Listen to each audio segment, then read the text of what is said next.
Salve Regina, Mater misericordiae, vita dulcedo, et spes nostra salve.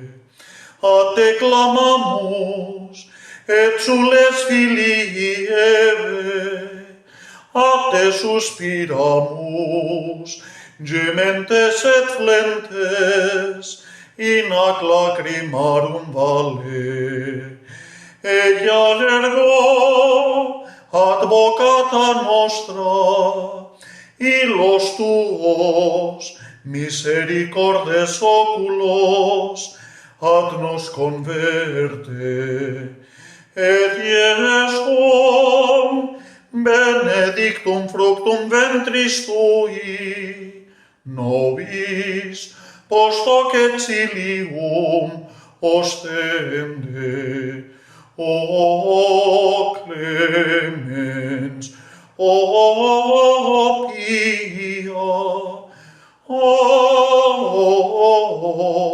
o dulcis Virgo Maria.